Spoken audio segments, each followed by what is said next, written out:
Señoras, señores, ¿qué tal? Buenos días, muy buenos días y bienvenidos a Radio Intereconomía, Capital Intereconomía. Es lunes 30 ya de marzo, es lunes santo, pendientes aquí del tiempo, sol en toda la península y alza de temperaturas y lluvia que no va a arruinar estos días de procesiones y de vacaciones.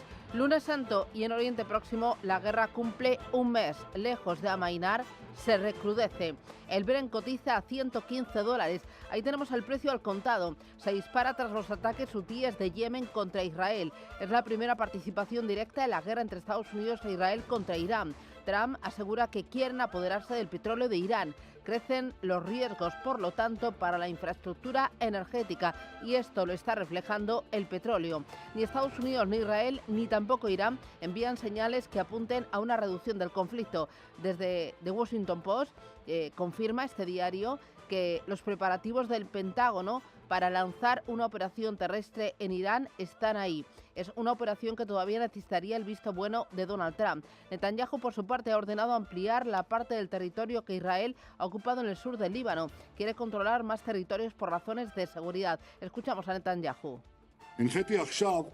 He ordenado una nueva ampliación de la zona de seguridad existente con el fin de frustrar definitivamente la invasión y mantener los misiles de NATO alejados de nuestra frontera. Y Teherán mantiene la represión interior, la retórica belicista y el disparo de proyectiles. La única nota positiva llega desde Pakistán. Su ministro de Exteriores avanza que Islamabad acogerá pronto un encuentro entre Estados Unidos e Irán para negociar el final de la guerra en Oriente Próximo. Desde el Air Force One se asegura Donald Trump que Irán muestra gestos para alcanzar ese acuerdo, entre ellos permitir pasar a 20 buques por el estrecho de Hormuz.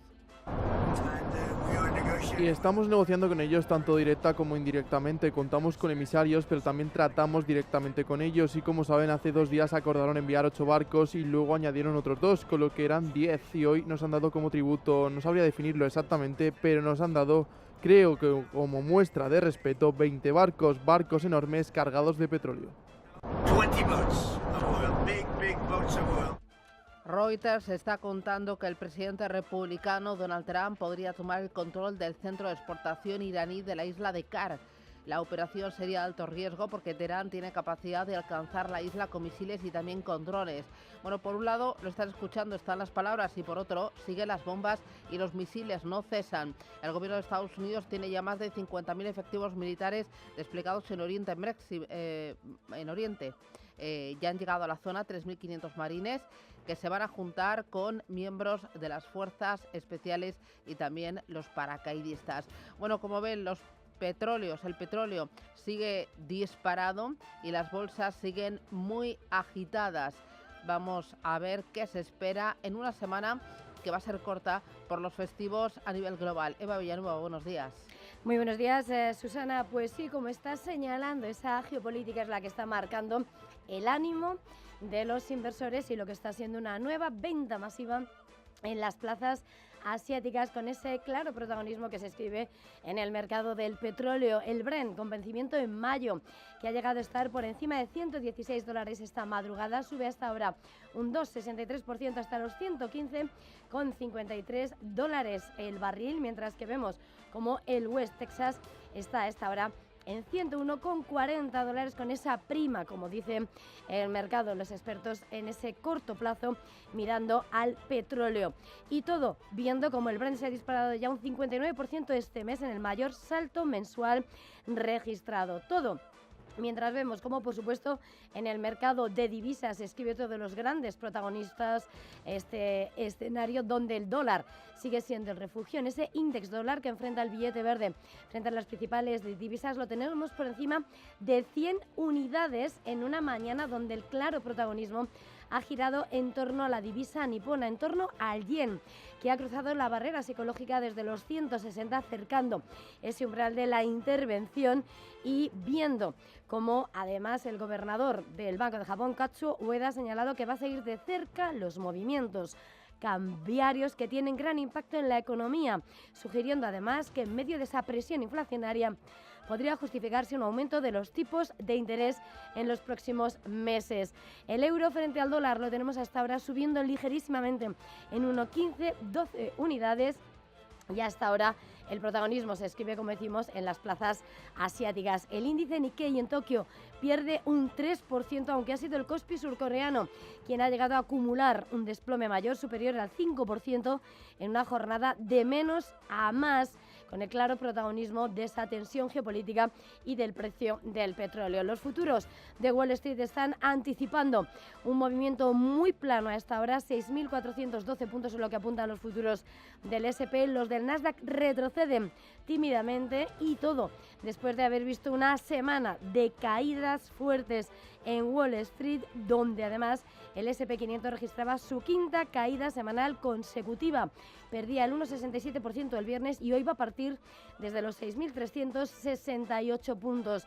Importante también el Dow Jones, el de la economía más tradicional, perdía el 1,73% y entraba en territorio de corrección económica, todo en un escenario donde hemos visto también como en ese mercado de futuros veíamos a lo que era el futuro del Nasdaq esta mañana intentando entrar en el terreno positivo, y una Europa que sin embargo está anticipando una jornada de fuertes caídas. En el DAX del 1,87% es lo que anticipan las caídas en la apertura en la jornada de hoy, del 1,69% en el Eurostock 50, con unos operadores que no despegan la vista del petróleo y que siguen cotizando el temor a que se alargue la guerra. Semana corta pero cargada de referencias macroeconómicas importantes. La mirada está anclada en los datos de inflación que recogen ya la profunda huella del conflicto en Irán. Pues sí, bajo el paraguas de esa geopolítica, los operadores van a conocer esta semana la impronta en los precios. El IPC preliminar de marzo de la eurozona va a ser el termómetro inflacionario que verá la luz este martes, aunque hoy vamos a tener el dato en Alemania, como también las ventas minoristas en España. Mañana, por cierto, también vamos a conocer el ritmo de actividad económica en el Reino Unido con la publicación del dato de PIB, dato que llega también en una semana de PMIs compuestos a un lado y a otro del Atlántico. El miércoles será cuando vean la luz estos datos adelantados de la actividad, como también las actas del Banco de Inglaterra. En Wall Street, la gran referencia macroeconómica va a llegar el viernes con el informe de empleo del mes de marzo, día, por cierto, en el que van a estar cerradas gran parte de las plazas bursátiles más importantes del mundo, desde Wall Street como aquí en Europa, Alemania, Francia, España, pero esa referencia, ese informe de empleo del mes de marzo verá la luz el viernes. Antes vamos a tener el ADP de empleo privado, las JOLTS de vacantes de empleo y el informe Challenger de destrucción de empleo. En cuanto a consumo, también vamos a ver las ventas minoristas y la confianza del consumidor en Estados Unidos. Clave a la hora de evaluar la economía americana, la intervención de Jerome Powell en un simposio en Cambridge este lunes. En cuanto a Asia-Pacífico, una vez que ha quedado aplazado el viaje de Donald Trump a China, que estaba previsto para este cierre de mes, la atención se va a centrar en China y en Japón en datos de PMI compuestos, clave para evaluar el pulso de su economía en este entorno de incertidumbre, y Japón, que va a dar a conocer la tasa de desempleo y ventas minoristas. En cuanto a protagonistas por el lado empresarial, la agenda va a estar escrita por los resultados de Nike, que servirán como termómetro de consumo global. También un aniversario, Apple cumple 50 años.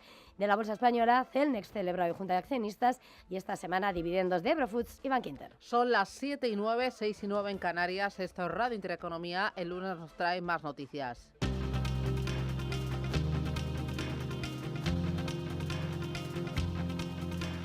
En Radio Intereconomía, las noticias capitales. Estados Unidos permitirá la llegada de un buque petrolero ruso a Cuba. Es una decisión que llega en medio de la crisis energética que azota al país. Anatoly Kolodin es el nombre del barco que se presume que atracará a las costas de Cuba el próximo martes, según las estimaciones que ha hecho la web especializada en seguimiento marítimo Maritime Traffic. Es una decisión que ha tomado Donald Trump y que ha comunicado esta madrugada en el Air Force One. Pero por ahí no nos importa que alguien se lleve un cargamento porque lo necesita, porque tiene que sobrevivir. A ellos no les importaría. Bueno, yo diría que les dije, si un país quiere enviar petróleo a Cuba en este momento, no tengo ningún problema con ello, sea Rusia o no. Hoy comienza la huelga de los trabajadores del Air Europa que afecta a más de 12 aeropuertos. Son 70.000 vuelos que operarán con el paro de 3.000 trabajadores de Ground Funds, la empresa de servicios de asistencia en tierra de la compañía. La protesta se llevará a cabo en varios paros parciales durante toda la Semana Santa. La huelga, convocada por comisiones obreras UGT y USO, viene motivada, según los sindicatos, por incumplimiento de compromisos salariales recogidos en el convenio colectivo, aunque de momento sigue abierta la vía de diálogo, según estas organizaciones. Mañana Consejo de Ministros, el primero con Carlos Cuerpo como vicepresidente primero. Y con Acardi España como ministro de Hacienda. El Consejo se enmarca en unos días de poca actividad antes de la Semana Santa y justo antes de que comience la precampaña para las elecciones del 17 de mayo en Andalucía. En este encuentro se debatirán también las ayudas a los ciudadanos por el conflicto de Irán. La vicesecretaria de Regeneración Institucional del PP, Cuca Gamarra, exige que se deflacte el IRPF. Y las medidas son insuficientes para que la gente pueda llegar a fin de mes. ¿Y por qué son insuficientes? Porque lo que hace falta es bajar impuestos de una manera decidida, fundamentalmente el IRPF. ¿De qué vale una medida temporal como es la bajada del IVA solo para algunos productos energéticos como es el combustible, si cada vez el dinero vale menos, pero el gobierno sigue cobrando los mismos impuestos y por tanto asfixiando más a las familias? Hoy también reunión de ministros de Finanzas y Energía del G7, así como de gobernadores de bancos centrales. Una reunión que tendrá lugar en Francia y en la que se abordará la compleja situación actual de convergencia de crisis energéticas, presiones inflacionarias y desafíos macroeconómicos. Roland Lescure, ministro de Economía del país galo, ha asegurado que el objetivo principal es entender qué está ocurriendo en todo este conflicto en Irán. Y la OCDE organiza una conferencia internacional enfocada en la inteligencia artificial. Un encuentro que servirá para examinar el impacto de la inteligencia artificial en el empleo, las competencias profesionales, la productividad y cómo responder con políticas públicas. El Gerald Hub Fund for Humanity ha advertido en un informe que hasta 45 millones de puestos de trabajo en Estados Unidos podrían desaparecer antes de 2028. Vamos a mirar los mercados financieros para ver primero qué tenemos en tiempo real. Los futuros, hoy movimientos en bandas muy estrechas, tanto en Europa como en Estados Unidos. En Europa parece que los futuros vienen en rojo. Sí, son con caídas del 0,56% para el vencimiento en junio del DAX. El vencimiento en junio del Eurostock 50 viene con un descenso superior del 0,72%. Los futuros americanos quieren subir, pero tienen muy poca fuerza. Roberto Sol, buenos días. Así es, caída del 0,01% para el Dow Jones, bajada del 0,07% para el S&P 500 y el Nasdaq 100 baja un 0,10%. Atentos también a Asia. Vienen los índices de qué color, Eva. Pues absolutamente con una venta masiva que extiende el rojo por las principales plazas asiáticas. A esta hora el índice Nikkei en Tokio pierde un 3,33%. 51.598 puntos en una jornada en la que, sin embargo, tenemos que ver y señalar cómo es precisamente el Kospi surcoreano el que se ha llevado la peor parte, ha llegado a caer un 6% en algunos momentos de la sesión.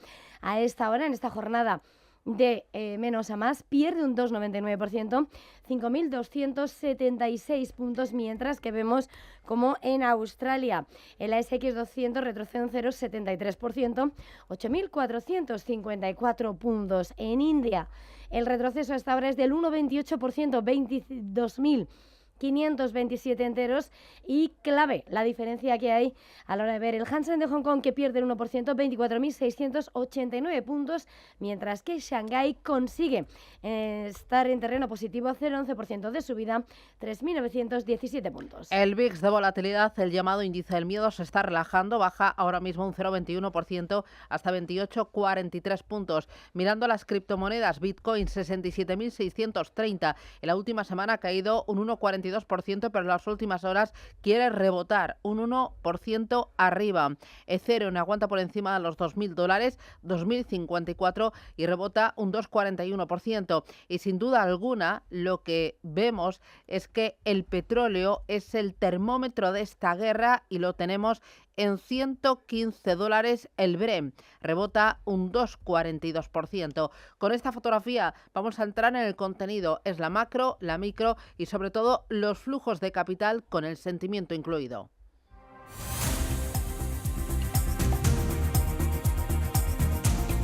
Bueno, y en Asia, claro protagonista, el mercado de las divisas en medio de la crisis que sufre la región por la guerra en Irán. por esa alta dependencia del petróleo, Eva. Pues sí, efectivamente, clave. Lo estamos señalando lo que está pasando con el yen, con la divisa nipona, que ha tocado su nivel más bajo desde 2024. Ha cruzado el nivel de intervención de los 160 en su enfrentamiento frente al billete verde, lo que ha hecho que las autoridades estén poniendo el punto de mira en la divisa. Está ahora en 159,72 unidades. El gobernador del Banco de Japón, Kazuo Ueda, ha dicho que va a vigilar los movimientos de divisas y que la institución monetaria va a orientar su política analizando esas fluctuaciones del tipo de cambio que podrían afectar a su probabilidad de lograr su crecimiento, sus previsiones de precios y de riesgos.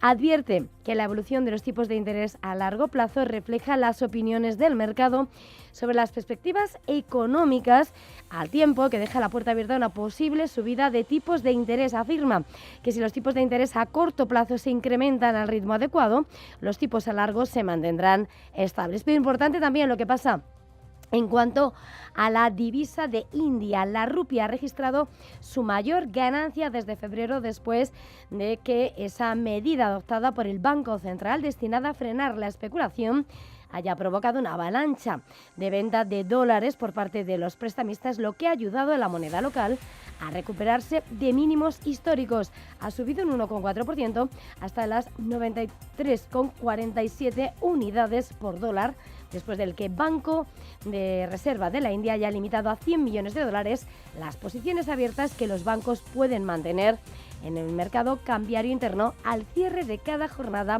bursátil. Bueno, vemos tensiones en el mercado Forex, sell-off masivo en Asia. ¿Dónde están los nombres propios? Bueno, pues si miramos precisamente quiénes son los grandes protagonistas de cada uno de los índices, es vital ver lo que está pasando por una parte con ese gran vapuleado del día, como es la plaza de Seúl.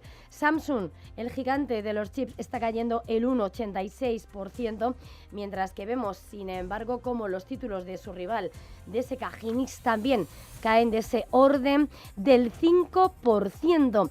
Es importante ver cómo, sin embargo, a la hora de mirar lo que han hecho los títulos de SoftBank, del gigante nipón de la inversión en la bolsa de Tokio, vemos como el desplome alcanza el 8%. Mirando precisamente a ese mercado, al nipón, vemos como dentro del sector automovilístico los títulos de Honda pierden el 2,76%, y viendo a otro de los grandes representantes de los títulos del mercado de Asia-Pacífico, tenemos al gigante taiwanés, a TSMC, perder el 1,37%. También en Hong Kong, la página de semiconductores cae de forma importante. SMIC pierde un 2%. También tenemos a Huajón, otro de los nombres más conocidos, retrocediendo el 1%, mientras que vemos a la petrolera china CNOOC retroceder tímidamente un 0,04%. Bueno, y Goldman Sachs rebaja objetivos para el índice Topix de Tokio por el impacto de los precios energéticos. Pues sí, hay que poner claro sobre la mesa cómo Asia-Pacífico es una gran dependiente de ese petróleo, de ese gas de Oriente Medio, y están cotizando el temor en la bolsa, y ahora toca a mirar los precios sobre los índices. El gigante Goldman Sachs ha rebajado sus objetivos para el Tokyo Topix, el que aglutina a las compañías de mayor capitalización bursátil del mercado nipón. Cita expectativas de menor crecimiento de beneficios debido a los precios más altos de la energía ante una guerra prolongada en Oriente Próximo. Recorta así su objetivo de Topix a 3, 6 y 12 meses a 3.800, 4.000 y 4.200 puntos, desde los 3.900, 4.100 y 4.300 puntos respectivamente, 100 puntos menos para cada uno de ellos. Señala que el recorte se produce en medio de esas expectativas de precios inflacionarios más altos en torno al petróleo y el gas por esas interrupciones en el estrecho de Hormuz. Recorta su estimación de crecimiento del BPA para el año fiscal 2026 del Topix al 7,2% desde la previa del 12,3% anterior. Vamos a mirar el mercado americano, son las 7:23 de la mañana. No hay datos relevantes para el día de hoy, así que la atención se desplazará al martes, donde se conocerá el índice de confianza del consumidor del Conference Board de marzo y la encuesta JOLTS de ofertas de empleo de febrero. La semana viene luego pues muy suavecita, muy suavecita. El viernes Wall Street cerró con caídas más de 2 puntos para el Nasdaq, un 1,73% para el Dow Jones y un 1,67% se dejó el S&P 500. Los índices sufren su peor caída semanal desde el año 2022. El índice tecnológico es el más castigado, entra en zona de corrección, ya que desde octubre, donde registró máximos históricos, lleva una caída del 11%. Las caídas en las grandes tecnológicas arrastran al Nasdaq, tal como apunta Bloomberg. Microsoft lleva desde octubre una caída del 34%, Meta del 29% y Nvidia del 18%. Aún así, Bloomberg Intelligence proyecta ganancias para las 7 magníficas del 19% este año. Además, las esperadas salidas a bolsa de grandes tecnológicas pueden renovar la confianza en el sector. Es el caso de Anthropic, que según publica The Information podría tener su oferta pública inicial en el cuarto trimestre de este año. El medio señala que los ejecutivos de la compañía han discutido esta fecha para el estreno bursátil, como muy pronto, eso sí. También apunta que los inversores que rodean a esta OPV estiman que puede llegar a recaudar $60.000 millones. Sería un estreno histórico, a la par que el de SpaceX, que espera obtener $75.000 millones. Bueno, fuertes caídas en el mercado por 3 motivos: por Anthropic, pero también la subida del crudo y además la escala del conflicto. Anthropic también fue la culpable de desatar el pánico en los mercados. Fortune se hizo eco de un borrador que hizo en su página web en el que describía una nueva clase de modelos de IA llamados Capybara. Este nuevo modelo sería más avanzado que la herramienta Cloud 4.6 en algunas materias como programación de software, razonamiento académico y tareas de ciberseguridad. Además, también se filtraron detalles del nuevo modelo de IA de la compañía Mythos, que sería la herramienta más potente hasta la fecha. Aquí vuelve el foco la capacidad del resto de compañías de contrarrestar los servicios de Anthropic. Así hablaba de esta herramienta Dario Amodei, su CEO. En Anthropic tengo ingenieros que dicen: yo no escribo código, ya no escribo código, dejo que Claude escriba el código y ya sabes, lo edito y lo reviso. Y por supuesto en Anthropic escribir código significa diseñar la próxima versión del propio Claude, así que en esencia Claude diseña la próxima versión del propio Claude. No del todo, no en todos los sentidos, pero sí en muchos.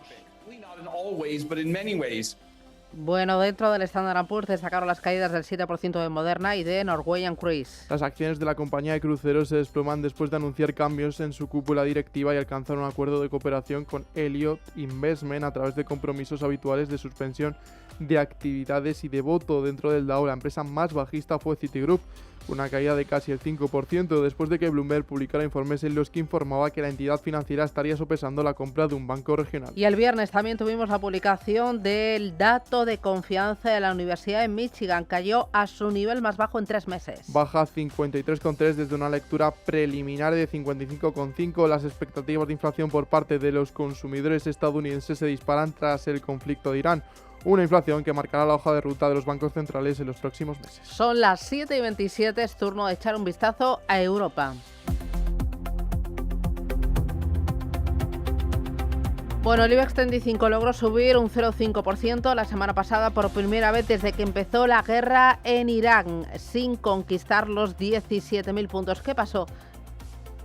Española ha causado cada paso al alza que han registrado el petróleo y los intereses de la deuda. La tregua inicial permitió recuperar los 17.000 en la apertura, pero el giro bajista posterior ha alejado al selectivo español de esta barrera. El índice ha cedido un 0,95% hasta los 16.802 puntos, pero a pesar de ello ha firmado una subida semanal de medio punto. En Agas ha deslumbrado al frente de las subidas, sus acciones se han disparado más de un 16,96%. Los cambios propuestos por la CNMC en la retribución del sector del gas han impulsado su cotización y el rally ha cobrado mayor fuerza a causa del short squeeze que ha provocado entre los bajistas. Naturgy y Fluidra han sido los siguientes valores más alcistas, pero el IBEX no ha encontrado mucho más apoyos significativos. La jornada ha activado, por el contrario, las caídas en valores ligados a los centros de datos como Solaria, CS o Merlin, después del correctivo superior al 2% con el que cerró ayer el tecnológico Nasdaq. Las presiones del petróleo y de la deuda han hecho mella además en las cotizaciones de empresas sensibles a los costes energéticos o al consumo, como ArcelorMittal, que bajó 2 puntos,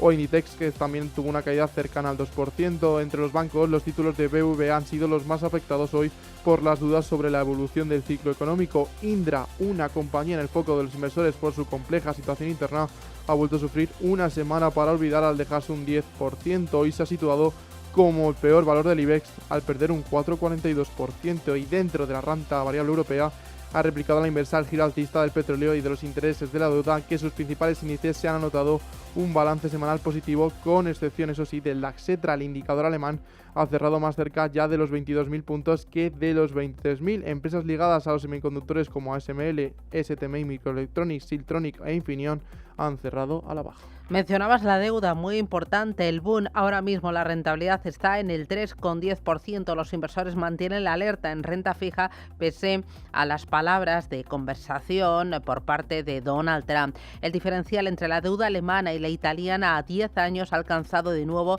los 100 puntos básicos. Es una de las claves a vigilar en las próximas horas. ¿Alguna otra cosita más, Roberto? Pues hoy, el comienzo de semana, destacará por la publicación de la confianza del consumidor de marzo en la eurozona, proyectándose una caída significativa hasta menos 16,3 puntos ante el conflicto en Oriente Medio y el aumento de la incertidumbre. A su vez, destacará la lectura preliminar de la tasa de inflación general de marzo en Alemania, que mostrará los primeros efectos del encarecimiento de la energía y otras materias primas y servicios ante el cierre efectivo del estrecho de Hormuz.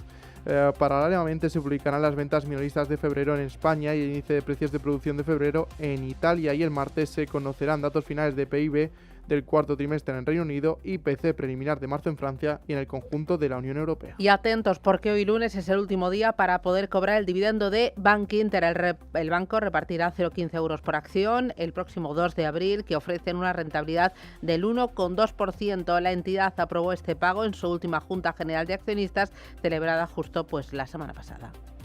Con Eduardo Bolinches, analista e invierte al Diario Económico del Español. Bolinches, ¿qué tal? Muy buenos días. Muy buenos días, ¿qué tal, Susana? ¿Cómo estamos? Muy bien. Hoy arrancando la semana corta por la festividad de Semana Santa, bolsa, bonos, divisas con el dólar en el punto de mira. ¿Cómo estás viendo estos tres activos?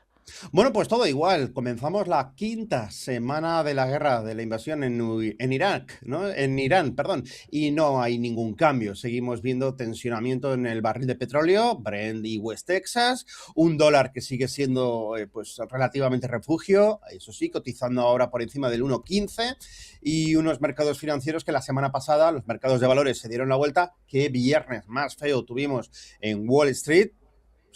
Posiblemente por la cercanía del fin de semana, en previsión a que hubiese algún tipo de invasión terrestre, que no la ha habido de momento, pero todo apunta a ello. Así que esa es la situación en la que nos encontramos ahora mismo. No hay ningún cambio.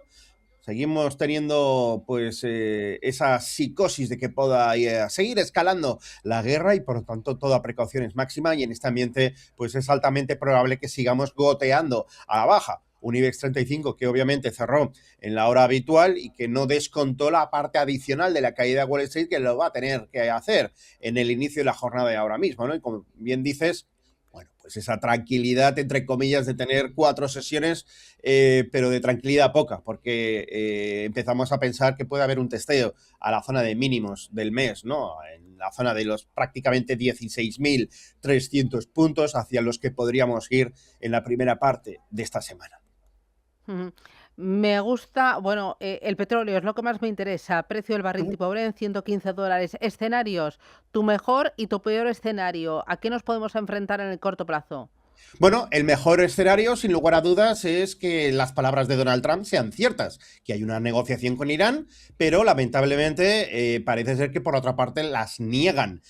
Hay negociaciones con personas interpuestas, pero no de manera directa con Irán, con lo cual ese escenario positivo es inexistente.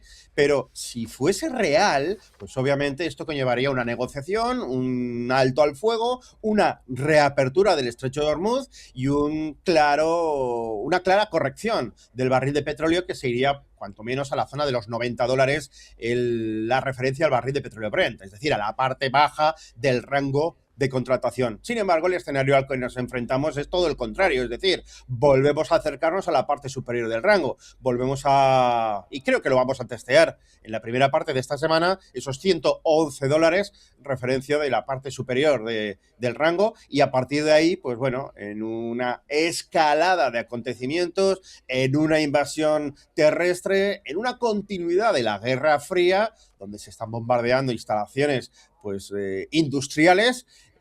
Ahora mismo pues está tensionando pues cierta infraestructura de producción de aluminio. Pues bueno, pues vamos a ver un barril de petróleo que rompe el rango, en vez de hacerlo por la parte inferior, como digo, y yéndose a cotizaciones inferiores a 90, que rompe por la parte superior, por encima de los $111, lo cual disparará pues más nuestros surtidores para lo que sería la vuelta a la próxima semana del final de las vacaciones de Semana Santa, ¿no? Así que entraríamos en una, vamos a llamar, enquistamiento de la guerra, y entramos ya en una fase superior a las 5 semanas, que es la que en su momento Donald Trump nos dijo que esto era cuestión de 4 o 5 semanas. Bueno, pues ya está aquí la 5ª semana y el escalamiento de los acontecimientos parece continuar, ¿no? Así que 111, nivel clave. En el barril de petróleo Brent, a partir de ahí la situación se complicará y mucho, donde se empieza a hacer serias dudas, serio daño, se empieza a hacer serio daño a la economía global vía inflación, y atentos porque en el mes de abril tenemos reunión del Banco Central Europeo y nos podríamos desayunar con un cuartillo de punto de subida, con lo cual, además de fastidiarnos a la hora de llenar el depósito, llenar la nevera, pues también revisión del Euribor en las hipotecas. Ahora mismo el Brent lo tenemos en $115,29, rebota un 2,42% frente al día de ayer. Enseguida te pregunto por inflación y por bancos centrales, pero antes el oro, que sé que tú lo sigues prácticamente al minuto. Oro, $4.509. ¿Compramos aprovechando que las valoraciones son mucho más atractivas que hace un mes? Sí, en las previsiones de continuidad de la guerra, inclusive escalamiento al alza, hay que estar ahí. Es un activo refugio, ha habido liquidez y salida porque muchos bancos centrales de Oriente Medio y sobre todo también Turquía, con unas ventas importantísimas para hacerse con liquidez, bueno, pues es un activo que no ha escapado a esta ola de necesidad de liquidez donde efectivamente el dólar es el rey, ¿no? Entonces, bueno, esto hay que aprovecharlo, siempre con una visión de largo plazo, porque en el corto, pues una coyuntura ahora mismo de una semana, por ejemplo, tremendamente bajista en los mercados de valores, también conllevaría una caída, una continuidad de la caída en el barril de petróleo, en la onza de oro, y por lo tanto, pues no sería el momento muy oportuno de comprar justo en el día de hoy. Ante la incertidumbre si se ha hecho suelo o no en el oro, pues obviamente las compras temporales y espaciadas en el tiempo, escalonadas, para conseguir un precio medio ponderado interesante, pero sin lugar a dudas hay que aprovechar los precios actuales, porque una guerra duradera en el tiempo, que es el escenario en el que empiezan ahora los mercados a pensar, va a ser muy favorable para la continuidad de la onza de oro al alza. Inflación, ¿qué esperas de la inflación? ¿Tú ves que puede convertirse en un grave problema en la segunda parte del año, en el segundo semestre? Y luego, ¿con qué escenario estás trabajando tú para los bancos centrales? ¿Esperas una subida por parte del Banco Central Europeo? ¿Podrían llegar a 3 o a 4, como cuentan los bonos? Bueno, vamos a ver, efectivamente la clave de los bonos y el Euribor en particular anuncia que va a haber subida de tipos de interés.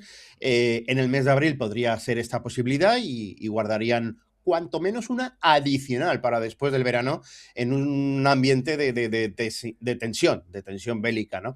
Entonces, bueno, un barril en 110 hace daño a la economía vía inflación, le lleva a un escenario directo de esta inflación, insisto, $110, precios sostenidos a lo largo de toda esta primavera, pues nos llevaría a ese escenario de esta inflación. Hemos visto ya los datos la semana pasada de la inflación preliminar del mes de marzo, se ha disparado un punto, eso es una burrada, pero es verdad que la subyacente pues está intacta, lógico y normal, porque esto ha impactado directamente sobre los combustibles, ¿no? Sobre la energía, y no ha habido traslado todavía de manera inmediata a la alimentación sobre todo, pero eso es inevitable, es decir, la inflación de segunda ronda nos va a impactar de lleno en el mes de abril y posiblemente de mayo, y a partir de ahí pues nos vamos a meter en un escenario en el que va a tener que actuar sí o sí el Banco Central Europeo con inflaciones del 4%. Si estamos ahí peleando con el 115, sin sobrepasar los $120 el barril. A partir de $120, la inflación se nos pone claramente por encima del 4%, nos aboca a una recesión económica mundial. España pues parte de una posición aventajada en la medida que viene con un crecimiento económico fuerte y podríamos esquivar la recesión, pero como todo, la incertidumbre de la duración de un barril de petróleo por encima supuestamente de 120 es lo que hace inviable pues estudiar escenarios posibles, ¿no? Pero ese escenario, insisto, de barril sostenido por encima de los $120 es una subida de tipos de interés garantizada, es un acercamiento a los 2,5%, precio oficial del dinero, y un Euribor jugueteando con el 3% sin miramiento, con lo cual ya claramente con subidas netas anuales en el Euribor para toda la gente que tenga que renovar sus hipotecas. Muy bien, pues Eduardo Bolinches, analista de Invertir, el diario económico del Español. Gracias por esas claves y iremos viendo. Todo depende de los misiles, de las balas, de los bombardeos, pero también de las palabras. Así que estamos muy pendientes del precio del petróleo, que es la auténtica clave. Gracias, cuídate mucho y que tengas buen día. Un abrazo. Venga, feliz semana Santa. Adiós, chao, Bolinches. Adiós. Y empezamos por Expansión, entrevista con José María Méndez, consejero delegado de Criteria Caixa. Criteria pondrá el foco en la Unión Europea para invertir. Rentabilidad, dividendo y liquidez son las tres reglas escritas en piedra. Tendremos siempre al menos el 30% de CaixaBank. Si hubiera una ampliación, Criteria acudiría. Y cuenta también defensa. En materia de defensa, que descartamos invertir en armamento, pero la ciberseguridad sí podría ser objeto de inversión. Declaraciones de José María Méndez. Hay más temas que trata este diario. Acciona y ACS se consolidan como líderes de la obra pública en 2025.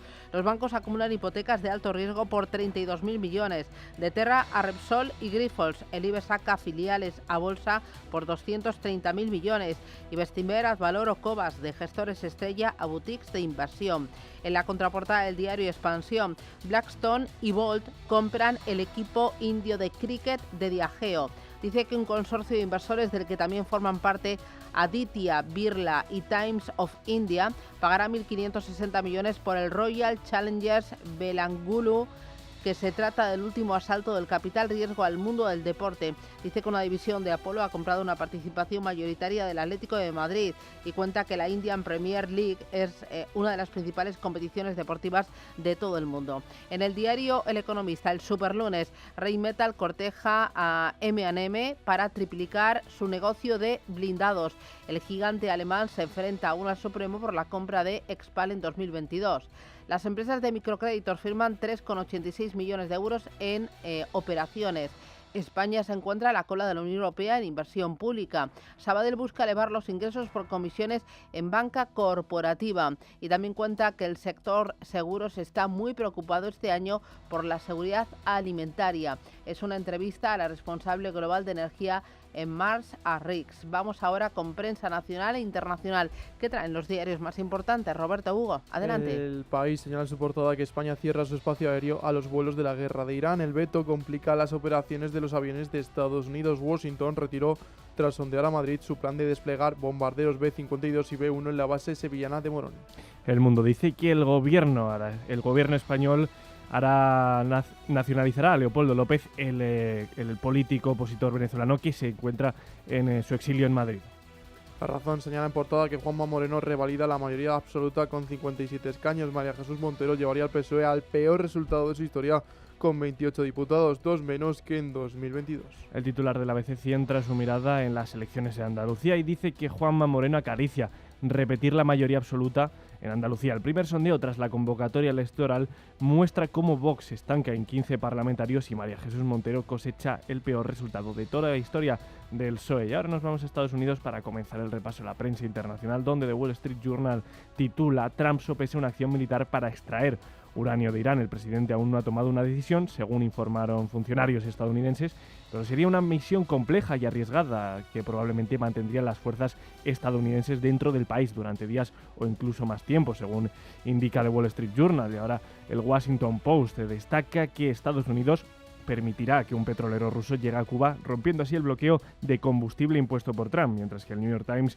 informa de que un nuevo misil estadounidense impactó en un polideportivo y en una escuela iraníes. Según un análisis, un vídeo examinado por The Times y expertos en armamento, dice que el Pentágono utilizó misiles no probados en combate en un ataque que alcanzó objetivos civiles cerca de un complejo militar el 28 de febrero. Nos vamos al repaso de las cabeceras europeas. En Alemania, el Handelsblatt señala en su portada que el auge de la IA dispara los precios de los chips, la producción de automóviles se encarece de forma considerable, las grandes empresas de computación en la nube están acaparando todos los chips del mercado, lo que obliga a los fabricantes de automóviles a pagar más por ellos. Frankfurter Allgemeine señala la escasez es un motor de innovación, primero los combustibles, ahora las materias primas, los precios suben debido a la guerra en Irán. Sin embargo, las intervenciones en el mercado con motivaciones políticas podrían resultar perjudiciales. Reino Unido, The Times destaca en su primera página que Starmer se reunirá con los directivos de las empresas de combustible ante el creciente temor a la escasez provocada por la guerra con Irán. Y Financial Times ya trae en portada, dice Donald Trump